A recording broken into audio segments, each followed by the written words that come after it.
Are you ready, kids?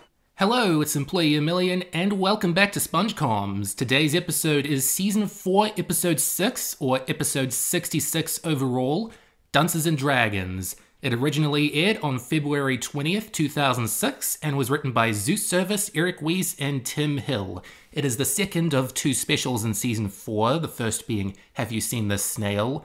And what I find interesting about the Season 4 specials is that they weren't doing the same thing again for Dunces and Dragons. They were, planning two entirely different special concepts for Season 4, because Have You Seen the Snail is very different from a lot of SpongeBob episodes, much less SpongeBob specials. It was a full half-hour little heartbreak tale about Gary running away and sort of being a spotlight for his character without really, evolving or contradicting much of what we know about Gary, just giving him a half hour to go out on his own in the world and for SpongeBob to learn something about pet ownership. And it succeeded in that mostly, but Dunces and Dragons is much more of an adventure. You've got this big world for SpongeBob and Patrick to explore. It's more about making new background assets, making new music, giving people this massive adventure that is gonna stick with them, and I think it did. This is an amazing episode, in my opinion. It's a top 20 contender for this point in the show, and given how good SpongeBob's track record has been up to this point, for the most part, that's saying something, that this is, some of the best that they can do. Makes you think that they've still got it sometimes. And indeed, there are moments in this that do feel a bit more Season 3-ish. It used the movie as a basis for how to do an adventure, and of course the movie was written right after Season 3 ended production.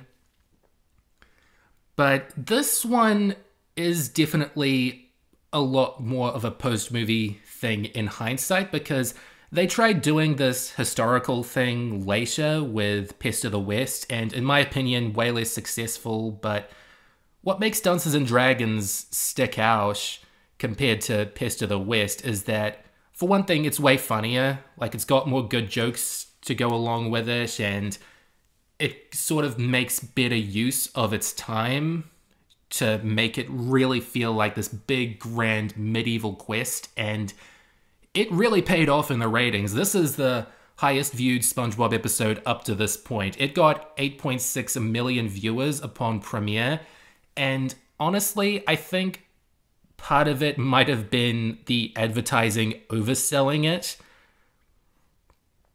Here's the thing, Burger King ran this promotion for SpongeBob's Dunces and Dragons, but they called it Lost in Time and made a bunch of, time travel or history related SpongeBob toys for their Burger King kids meals.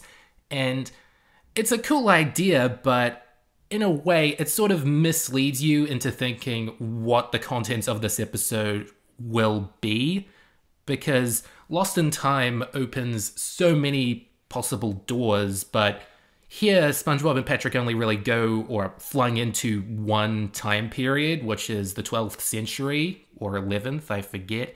It's the 11th heading into the 12th century. And, it offers so much more when you think about, SpongeBob time traveling as a concept. Kids like SpongeBob, kids like time travel, mash them together and you've got high ratings. And I wouldn't really call it a ratings trap, but it was definitely very misleading if you weren't in the know, didn't know exactly what the special was going to offer going into it. And indeed, this is one episode that Vincent Waller doesn't like, looking back, and it is kind of interesting that he highlights this episode as one that he expresses regret about, saying that it shouldn't have been a half hour. It would have been better off as an 11-minute one. And, I mean, it is very interesting to hear that, because there are so many episodes later on from Season 4 onward that you'd think would be bigger regrets, but no, it's the special that did really well, but might have been a bit bloated. But people like that bloat. People like all the songs and the art and just the general atmosphere of this episode. And it really gets me to think about how, like, your favorite things to make aren't necessarily the things that audiences will respond to the best, and how your least favorite things to make could end up being extremely popular. Like with SpongeBob, that is very evident with the definitely like zanier direction that they go in some eras, and how like fans are more mixed on those periods in the show's history, but they're more fun to make, seemingly. Like, it's just something to think about. I can't really like pin any blame on Vincent of like this is one of his least favorites. It's definitely like not perfect. It's got like some misfired jokes, like the medieval stuff gets a bit tiresome by the end, ending every word with "eth." I think that's what he's referring to, but I don't want to like make too many assumptions, because like sometimes working on SpongeBob just gives you like a different perspective from being a fan, a very different perspective. Like you've probably got a lot more like references hidden in there that like your younger fans won't get. Like, it reminds me of Tom Kenny in Band Geeks, how he sees the ending as a parody, like an insulting parody of 80s rock anthems, and how cheesy those sorts of movies and moments are. But the younger generation, they think it's played completely straight. They love how cheesy and over the top and empowering it is for Squidward. Like, it makes for one of the very best endings they've ever done, and one of the most empowering and awesome. And yeah, if you have like a different perspective on like what jokes were made for what reasons, then sort of changes the show a little bit. But I think with SpongeBob, these characters are so versatile that you can throw them into like any scenario and there is potential there for a big adventure. Like, not even just an 11-minute one, but a big half-hour one. And I really like the direction this one takes with like medievalizing SpongeBob, Patrick, Squidward, Mr. Krabs, all these beloved characters, and doing something like that is a parody of these big medieval quests and prophecies, but also throws SpongeBob into them and sees how they do. And the way they threw SpongeBob and Patrick into here was very clever. Like, they're themselves, but they just get a different set of costumes. Whereas, like, Squidward, Mr. Krabs, Sandy, Plankton, they've all got ancestors back here for some reason. And the reason is obvious. It's just to make the adventure more fun. And it definitely is more fun. I do really enjoy how they make Squidward this jester, because like he's got a clarinet. People in medieval times didn't know what a clarinet is, so obviously there'd be a lot of over-the-top reactions to it. If you think about it, like people would be even more annoyed by playing a clarinet poorly if they don't even know what a clarinet is. But probably King Krabs would get a kick out of it. And Squidly's songs are good, but they're meant to be sort of like goofy on the spot things. They were mostly written by Stephen Banks and Andy Paley, and they're more comedy writers than songwriters per se. But that's kind of the point. You've got like I hope you know what I'm trying to say. I can't keep harping on about this point. I think the best thing about this episode, in hindsight, isn't the story, even though that's pretty good, but the art direction for the story that they chose. Like, medieval wouldn't be the first period or era that I would have picked. I would have probably toyed around with Renaissance or like Egyptian or Greek. Like there's a lot of potential for SpongeBob playing around in history. And this episode, Dunces and Dragons, like picked one and went all the way with it. You've got like King Krabs' kingdom, his castle, and it's got these very nice backgrounds with awesome stone textures, which have a lot of depth and make it feel like this place has been around for ages, even though it's like brand new to us. It's not the Krusty Krab.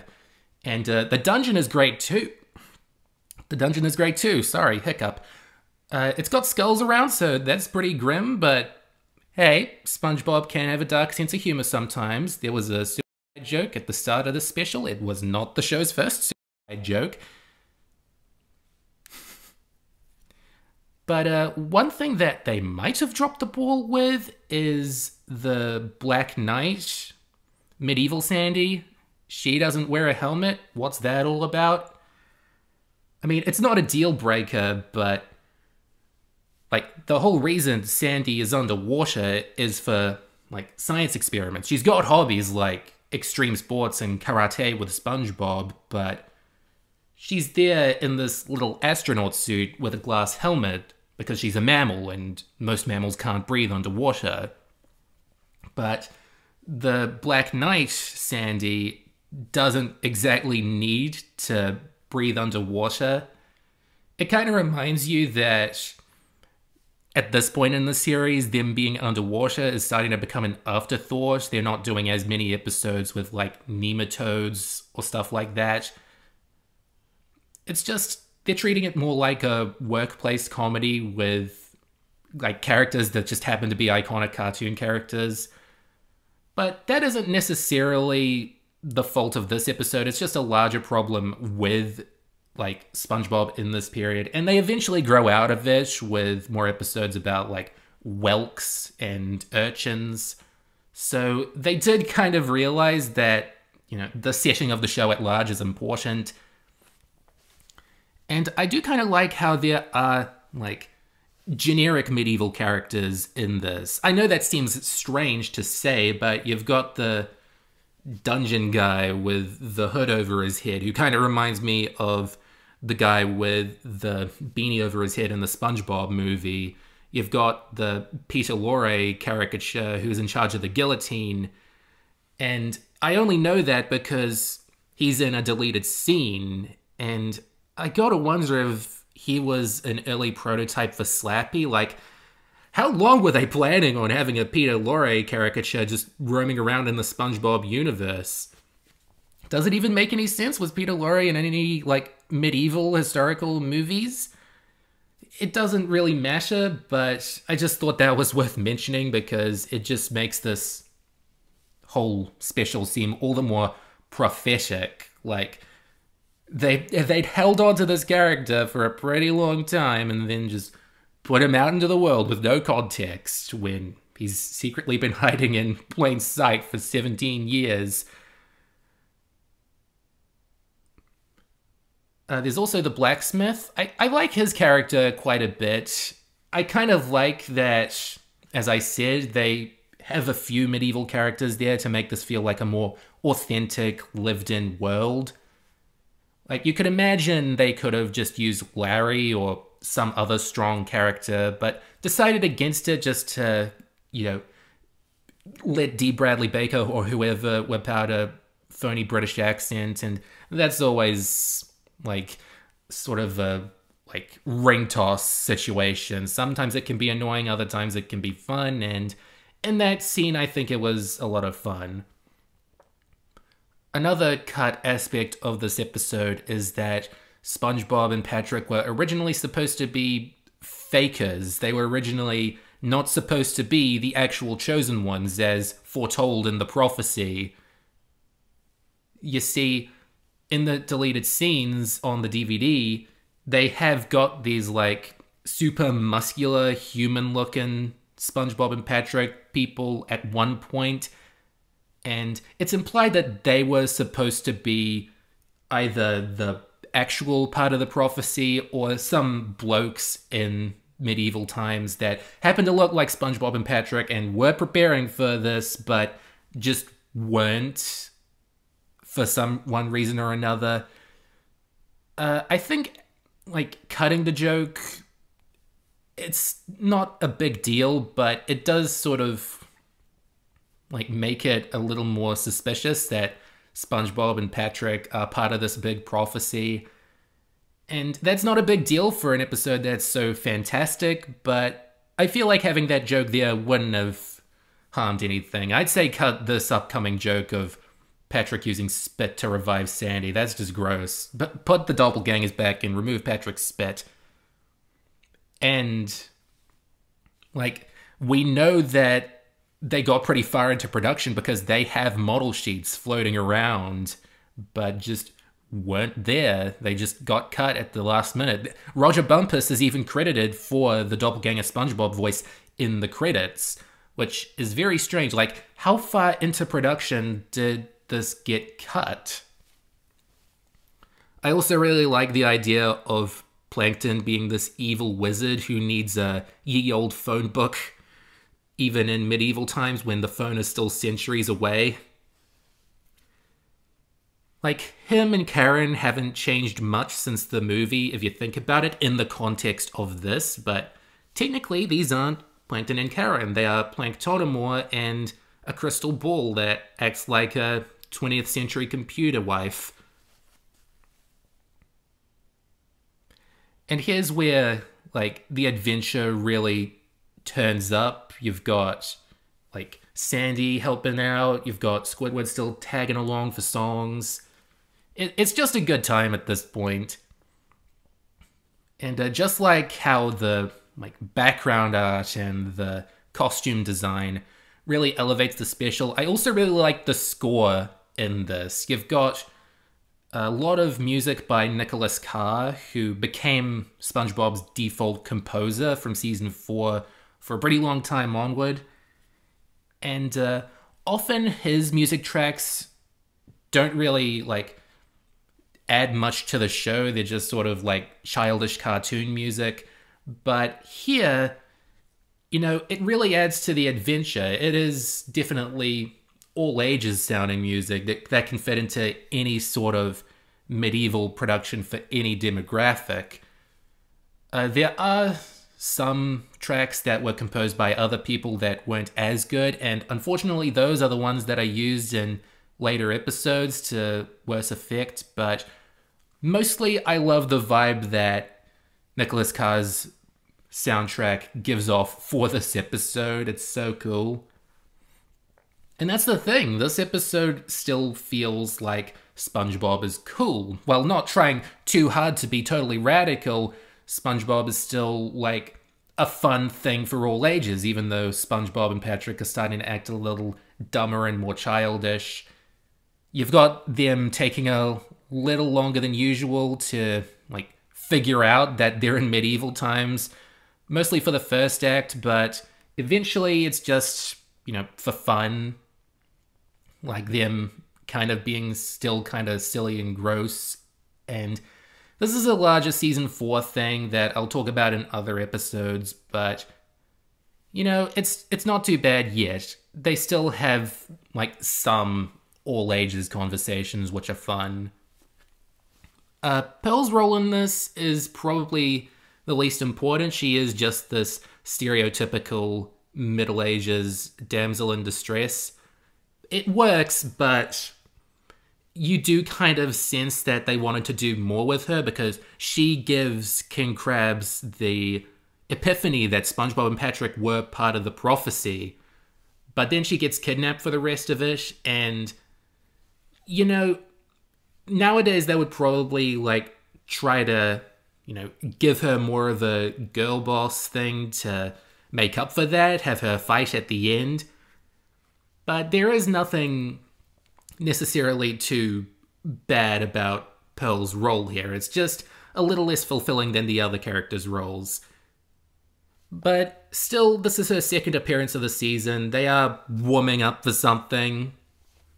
And even then, this episode doesn't have much continuity with the rest of the show because they do have some endings here that are retconned later on. You've got Mr. Krabs, you've got SpongeBob doing his own self-fulfilling prophecy of bringing Krabby Patties back to the Middle Ages, and Mr. Krabs, or King Krabs, stealing them and like calling them Krabby Patties and like using them, passing them off as his own recipe.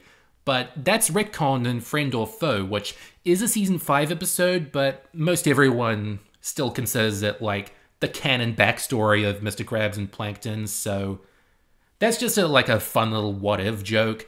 But you've also got the ending with, Patrick accidentally somehow bringing Squidly back to the present day, the medieval convention that every cartoon has to do for some reason.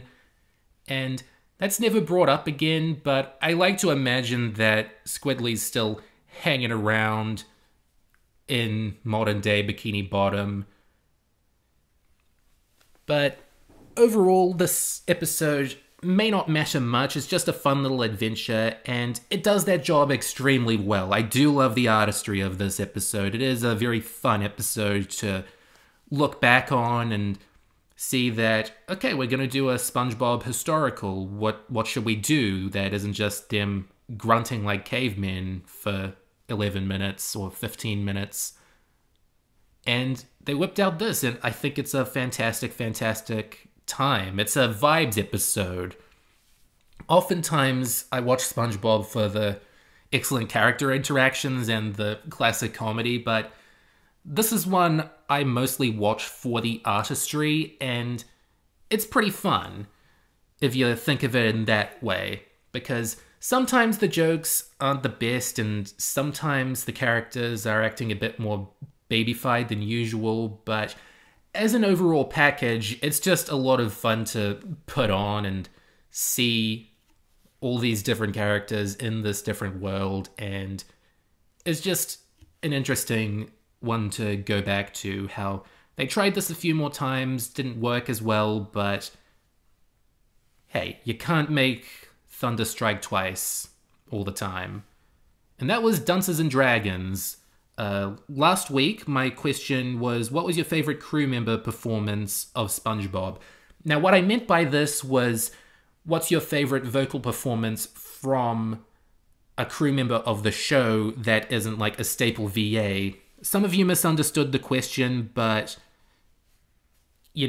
Tom Kenny has also done some like voice directing work for SpongeBob, so he's technically a crew member. So Dashiell and Super Seal, you get to win this round. You've got Tom Kenny doing SpongeBob's dad voice and Super Seal saying French narrator. Anthony Blalock and Bryce Fawn got the, what I was meant to say, but Anthony said Potty, who was voiced by a new crew member with every recast, which is neat. I do like that aspect of our feathered friend. And Bryce Fawn says the nerds from Weenie Hut Juniors, who are voiced by Paul Tibbett and Kent Osborne. That is very funny and ironic that they voice nerds. It is kind of fun whenever the writers make fun of themselves like that, in anything really. It kind of shows that they have some humility, but also that they do really care about giving their audience a good time. My question time for this week is, what's your favorite piece of SpongeBob merchandise? Because looking at all those Burger King toys they made for Dunces and Dragons got me to think, did any of you have any, favorite childhood SpongeBob toys? Or I guess you could pick one of the video games, maybe Battle for Bikini Bottom. One of the ones that comes to mind is those SpongeBob-themed sponge dish holders, where they've got this plastic lower torso of SpongeBob and you can just put a yellow sponge in there for holding. I think that's a very neat piece of merchandise, a great use of the character in merchandise.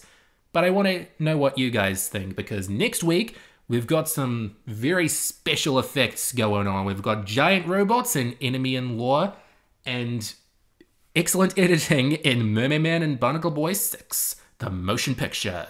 Goodbye for now.